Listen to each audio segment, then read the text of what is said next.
Hi, everyone. My name is Cory McDonald. I'm a Director of Partnerships at Suzy.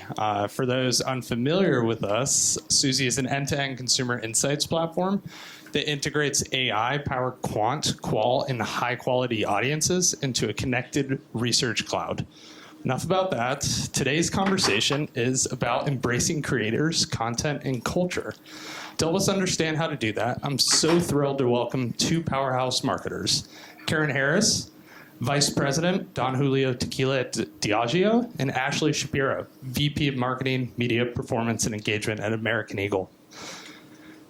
Ashley, Karen, let's get started. So want to get to know each of you. Karen, I'll start with you. Can you tell me a little bit about yourself and your company's approach to creator partnerships? Sure. Thanks, Cory. And thanks, Brand Innovators, for having me today. Hi, everyone. I know we've got the afternoon slot here, so hopefully some AE and tequila can pick you up a little bit here. But that's right.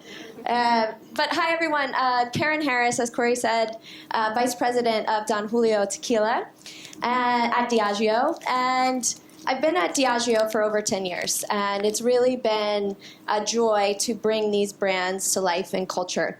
And, you know, it's gone from leading Johnny Walker's Keep Walking campaign in Mexico to creating new-to-world products, transforming brands through innovation, and now having this wonderful opportunity to lead Don Julio in the U.S. And honestly, it really, as I think back and I think about the experiences I've had during this time, it has really been filled with creator partnerships. And I think there's, three things that I would say, particularly now in Don Julio, that we hold close in terms of our creator approach. The first is authenticity. So authenticity is so important to us. And does the creator, the partner, share the same values as us as a brand? Do they like our brand? Do they love our brand?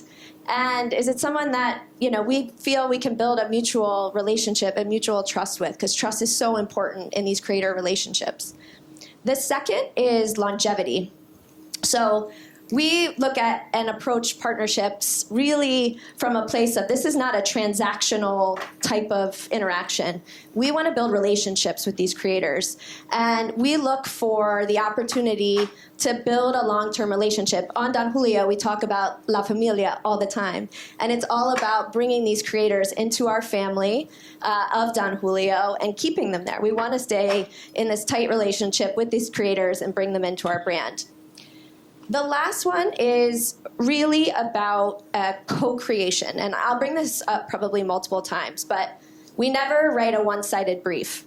These are briefs that we create with the creators. Like, we are bringing them on because we want to roll up sleeves with them.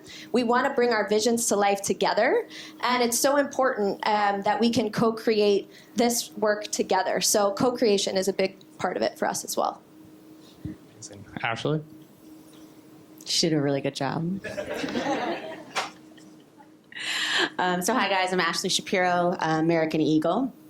I think a lot of the things that you shared really reign true for us as well. I think for Eagle, as the #1 jeans brand for men and women ages 15 to 25 and women of all ages, you have this extra pressure around Gen Z. I think especially on the creator piece, because what I like to think these days is anyone who has one of these, which I would imagine is all of you, except for like the one Android user, wherever you are in the audience. That's you. Okay, we got one. There's always one. Everyone's a creator, right? So what does that mean for brands when everyone out there is a creator, when you're trying to balance all the things that I think Karen alluded to in terms of co-creation, authenticity, but also balancing being a brand? Right, you're a $5 billion publicly traded brand. That's a tough conversation to have. So I think that's one that's like a really big topic that we talk about a lot. Everyone's a creator, so how do you give everyone that moment to shine and have that authenticity and bring the brand to life? I think the second one is really talking about how it's evolved. And I've been at Eagle for, I think, 6 years. And even in that time, the role of creator content's evolved so much because for those of us who also do media, you need a lot more content. And those creative teams, they're working real hard, but there's no chance they could pump out the amount of content that we need with automation, et cetera. So I think that the role of the creator has evolved so much from just being this like brand ambassador, if you will, to really being a form of media and becoming an asset, because you need that content to bolster kind of your brand first. And that also supports co-creation and authenticity, like you shared. Amazing. Those are both great answers. Awesome. So I'd like to dig into each of your work a bit deeper. Karen, let's start with you. Can you start by sharing more about last year's Pour More campaign? I'd love to hear how that came together and how you honored culture through the partnership. Sure, thank you. Pour More we launched last September, so we're coming up on a year here from our campaign launch. But Pour More was really inspired by our founder, Don Julio Gonzalez. Don Julio Gonzalez founded Don Julio Tequila in 1942 in Mexico. And there's one thing about Don Julio Gonzalez that remains a point of inspiration for us constantly, and that is the way he carried on everything he did. He did everything for love, or por amor. He did everything for the love of tequila making, for the love of his community, and for the love of his country in Mexico. And we use that as a real point of inspiration. And as we were creating Pour More, it was a big part about, how do we honor our homeland? How do we celebrate modern Mexico, what modern Mexican culture looks like, and really put that on the world stage. And that's what we set out to do. So we created an anthem film, and we called it A Love Letter to Mexico. And it truly was our intent to do exactly that. But we couldn't do that alone. And this is where the creators come in. So we built a team of Mexican creators that really brought their vision to life through this piece. And our director, our photographer, our cinematographer, our stylist, every piece of fashion, every piece of music in that film is from Mexico. We went down to Mexico for 45 days and filmed all of this work. It was an incredible experience for everyone. We have some folks from the team here. It was an incredible experience. Yes, bravo, bravo. I think back to the point earlier, it really is a story of co-creation. It is really a story of sort of bringing their vision to life and us doing it together. And, I think we're quite proud of how that came to life, because we do feel like it was a journey in co-creation with these Mexican creators that brought this vision to life in a way that, we couldn't have done without them. So I have a little clip, behind the scenes clip from our director that hopefully I'll touch on that a bit.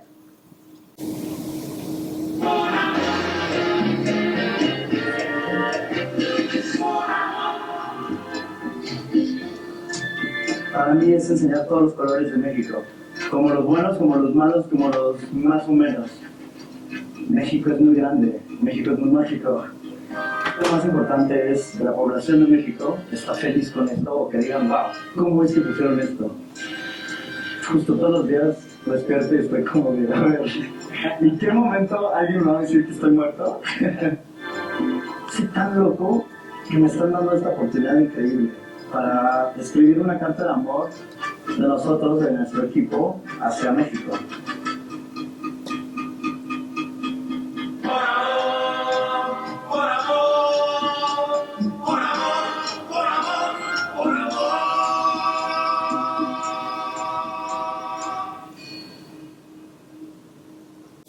He said it better than I could have said it. So.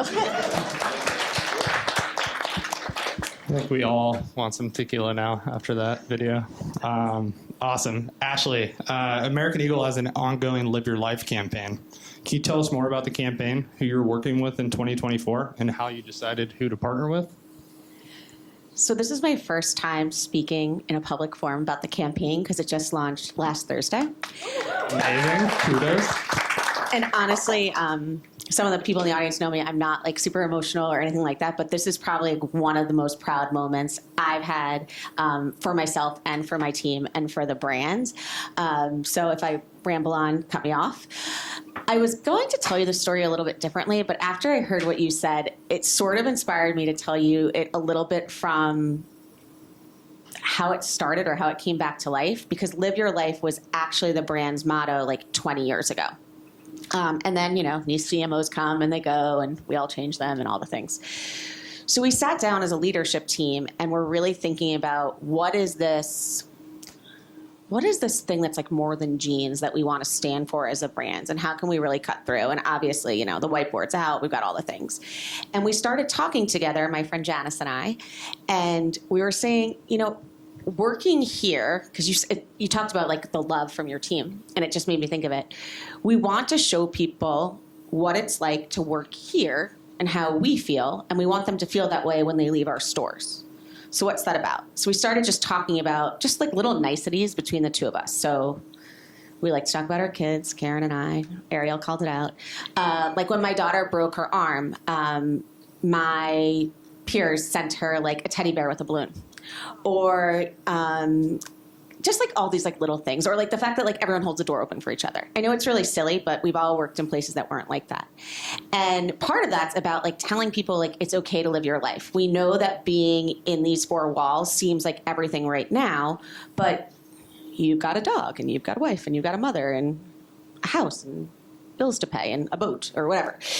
Like you need to be able to go out there and live your life. So we started to talk about it and we were like, live your life. It's almost more powerful now than it was 20 years ago. Because if you think about it, it's much harder to do that, right? Like we're all connected all the time, and especially for this young generation. And it just felt so powerful. So we started to really think about what it means today. It's about this idea of self-expression. It's about culture. It's about optimism. It's about community. It's about all of these things. So how could we bring that to life, which goes to the creators? And we started to think about who are people in the center of culture who really live their life to the fullest and embrace it. So Trevor Lawrence, quarterback of the Jacksonville Jaguars.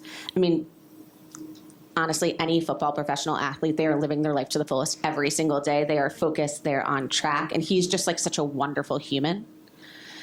Then you moved on to Coco Gauff. So Coco having a moment. Cheers to Coco. She's a friend of the brand in the past, and she's just had so many powerful statements and communication about what it's been like to be this all-star tennis player and how she gets her inspiration. And then we moved into the other side of culture, television. So Nikki from My Life with the Walter Boys and Christine with the Buccaneers. Like these are people who just embody that idea. And Nikki, in one of her quotes, says, and for me this was just, I was like, oh, guys, you picked the right talent. She said, when something scares you, that's the first moment that you should know that you should do it and live your life to the fullest. And I was thinking, how brave is that? I run the other way when something scares me, like normal people do. But that's really how we started to do it. And I can't give it away, but we want Live Your Life to spread like wildflowers.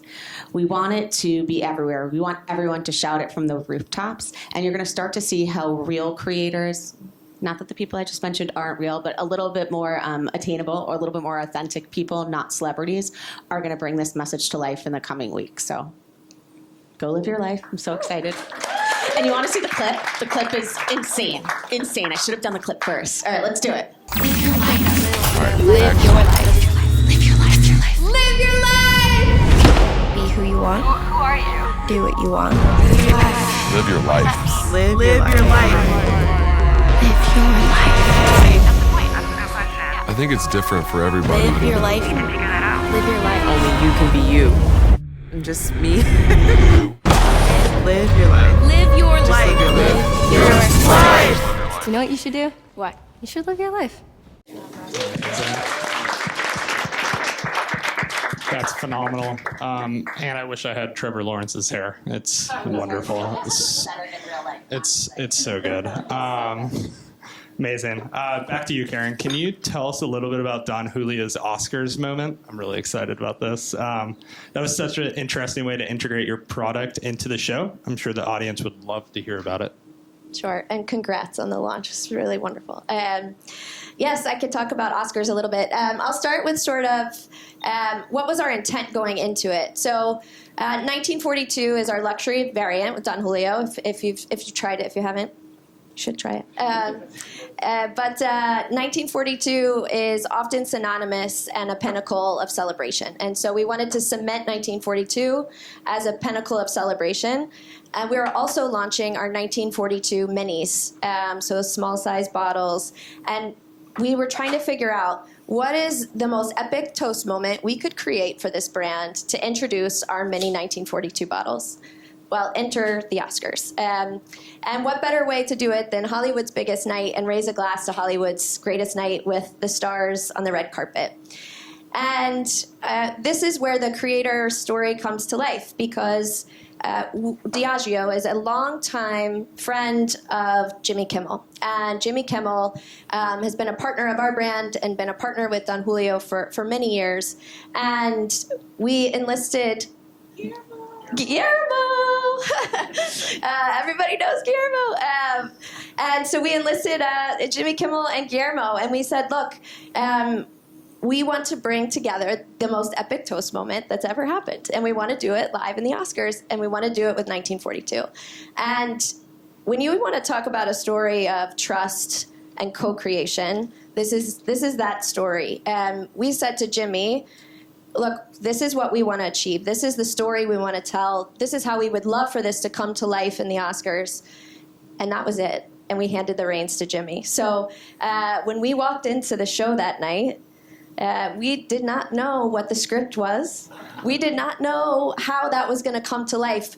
All we did was we put our trust into Jimmy. And we knew that no one knows the Oscars better than Jimmy and Guillermo. Nobody knows how to make this more organic and more authentic and more unbelievable for our brand than those two. And so we put our trust in those creators and in those brand partners that we, again, have built relationships with over the long run.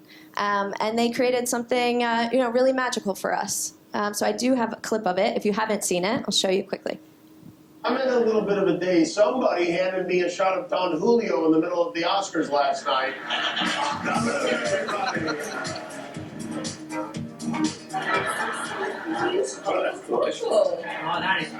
This is the good stuff. Good. My favorite too. Guillermo, what are you doing there? Mr. Coleman needed a drink. What are you drinking? Don Julio. And also I got tequila for everyone in the audience.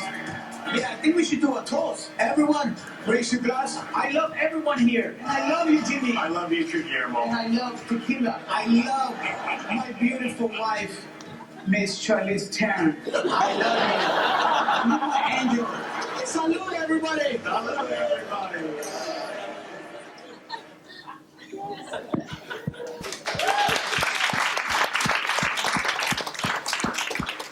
I love that video.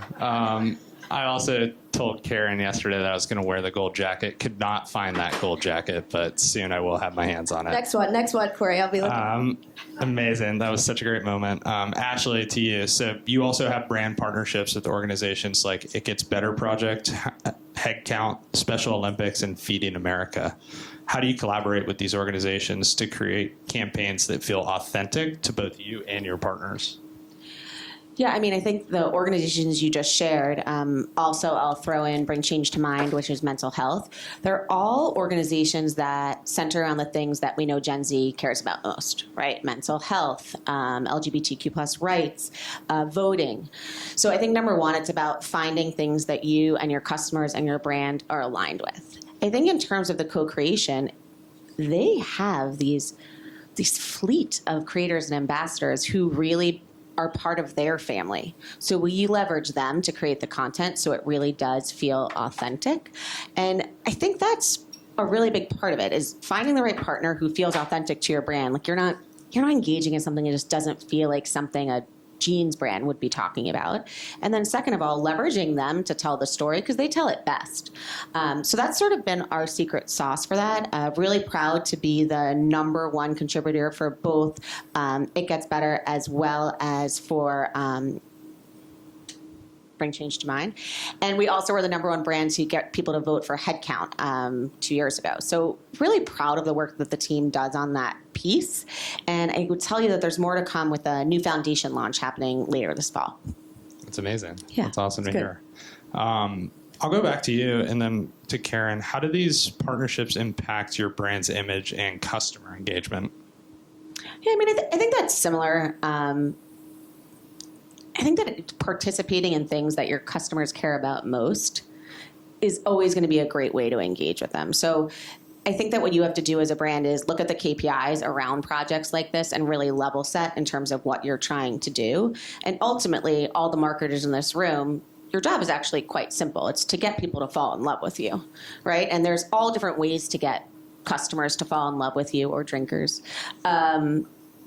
And I think one of those does have to do with that softer side of the things that they care about. Then there's, the flashy stuff like I just showed you. So what are all those elements? There's quality, there's value, there's all the different things that we all learned about in school.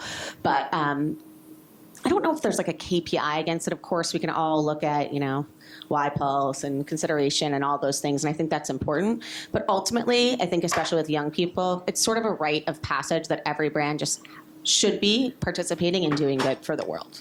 That's awesome.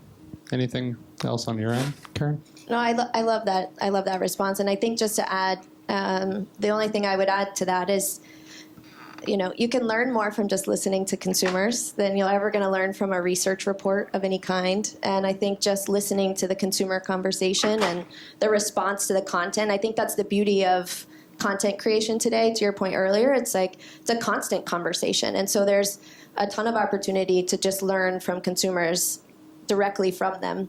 And you'll get more from that than any research, I think, report is going to tell you. I love that. Or from us. Or from us. No doubt. I also love that you're giving back while doing that work. That's super important. I'd love to switch gears to evaluating the effectiveness of campaigns, specifically involving creators and cultural narratives. So, Ashley, I'll start with you. This is such a loaded question. And the reason why I say that is because anyone who works in the influencer creator space and has a CFO knows this is a very difficult conversation. Yeah, we're all shaking our head. We've all sat in that room when you pay a celebrity 7 figures and they're like, what was the ROI? You're like, it was good. It was really good. It was good. So we've sort of taken an approach that's twofold. So number one, as previously mentioned, but the CFO truly and honestly does not care about that, is this idea of brand love and brand consideration. We're all going to do a brand lift study, whoever my metrics people are out there. But I think what I would try to do if you're really trying to look at hard KPIs around it is we tend to look at the cost of the creator as a non-working fee. Same way as if you went out and shot a campaign with Steven Meisel back in the day, right? And then you take the media that you're putting against it, which is really what you're paying for, and I would include the posts from the talent into that and use that for your ROI. That should be the piece of the puzzle, because you should never actually be spending more money on non-working than working, so in theory your ROAS should work out well. Definitely.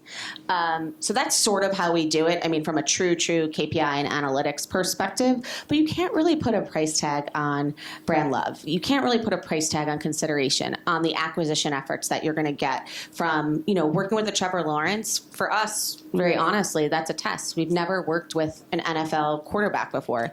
Is it going to offer us a new customer? Is a guy who previously didn't have us in his consideration set going to walk in the door? So I think it's typical KPIs, but for me, I think that working conversation around the cost of creators and influencers is probably one of the hottest topics that we all deal with on a day-to-day basis. Yeah, and I just to kind of expand on that, Karen, balancing traditional marketing, I know you've been doing marketing for your entire career, balancing that with modern content creation. How are you doing that? How are you staying relevant? Obviously, Oscars is a big piece of it, but you're consistently staying top of mind with your consumers. So would love to hear your day-to-day POV there. Yeah, it's interesting because I think if you just boil it down and you just sort of say, like, what is the commonality between any of it? At the end of the day, it's storytelling. And at the end of the day, it's about consumer centricity. And I think it's, it is quite simple when you just boil it down. And I do think that the stories are more important now than they've ever been. And I think that keeping the consumer at the heart of that is more critical than it's ever been. And the reason for that, I think, is because what hasn't changed is the storytelling of the consumers. What has changed is the platforms and the ways in which we are reaching those consumers and the ways in which those consumers are consuming the content that we're creating. So it's more about staying ahead of the types of content, the types of platforms, and making sure that you're telling still brilliant stories that are consumer-centric, but in new and different ways. And so I think that's the key element of it. And you have to stay ahead because I know that's been a common topic today, but it's ever changing, right? The platforms are changing, the consumption methods. Every time I look at a report, I feel like I see something different in terms of a trend of how consumers are taking in content. So I think that's the piece of staying ahead that's really important. But at the end of the day, I think it's still about storytelling and consumers. Amazing. Always about storytelling. What excites you both about the future of content and brand partnerships? I'll go to you first. I mean, so I was gonna I'm gonna build on that from you before, but I'm gonna pivot excite to like anticipate and what I think we all need to be prepared for. I'm just going off script. I think organizations are under-preparing, maybe not yours, for the amount of content and the content engines that brands are going to have to be. If you even look at your creative teams and what you were putting out a year ago, 2 years ago, pre-ASC, pre-PMAX, all of that, it's like a quarter of it, right? I think that content engine that you are going to have to be responsible for as a brand to just like be in the game and run like day-to-day media, not even talking about the storytelling, like truly, I think is something we are all underestimating. And then we'll buzzword, if we had tequila, we could drink when we say AI. I think AI is going to have to eventually play a role in it because you're just not going to have enough human capital or creators to produce that volume, along with like the personalization, you know what I meant, that goes into that. And it's across every channel now. So that for me is sort of the most exciting thing. If I was a creator, we need them a hell of a lot more than they need us at this point because you can't produce enough in the hours of the day. It's just a fact. Yeah. And I loved your point earlier that everyone's a creator. So like even just like the sheer volume of what that means. Just to build on what Ashley said and maybe a little bit from the creator side, I think what I'm excited, and I've seen it, I think the Olympics is a great example of this, is there's no more like silos in terms of I am a creator of this or I am within this entertainment pillar. I'm not just in the music. I'm not just in art. I'm not just in fashion. These are multidisciplinary creators. These are creators that ebb and flow through culture. Culture is ever present across all of it, and it's not, they're not situated into pillars anymore. And I'm so excited about that. And actually, if I look at the Olympics, which is very much a sporting event, right? Look at the intersection of culture and film and art and, fashion. It's incredible. It is actually a perfect example of sort of, I think, where it's going. I just heard that Pharrell this week was making a case that they should bring art back into the Olympics, right? And I just love that notion and that thought because I just think culture is not siloed and the way that we look at it and the way that creators are operating are not going to be siloed in the future. So I think it's really exciting. I love that. I think we are 1 or so minute left. 2 minutes. Awesome. So we'll finish with this. I would love to just hear some final thoughts on kind of your brand, where you see your brand in the future, what gets you up in the morning to go work for your brand. And Ashley, I'll start with you.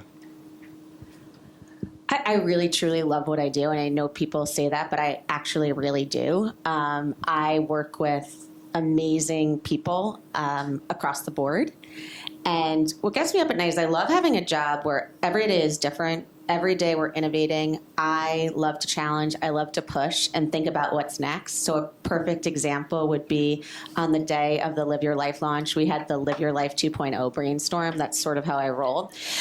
So that's like what gets me going. And the other piece is I'm proud of where I work. I always say I have a lot of constituents in my job. I have, obviously the leadership team. I have my team.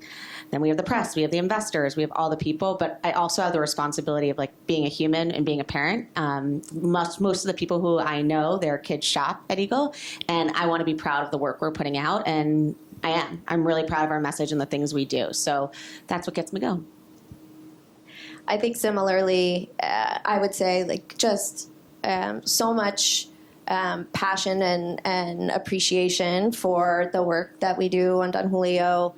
I've been at Diageo for a long time. Obviously, very proud of where I work and the brands that we represent. But I think the team is such a big part of it. We've got some of the team here today, as I mentioned earlier. Those are the people that really get you up. And I think it's, the ability to get to incredibly creative work and get to exciting, hopefully exciting work that pays back for these beautiful brands that we work on with these incredible people. Like, I think, it's really the power of it. So yeah, it gets me up. Amazing. Yeah. Well, give a hand for Karen and Ashley.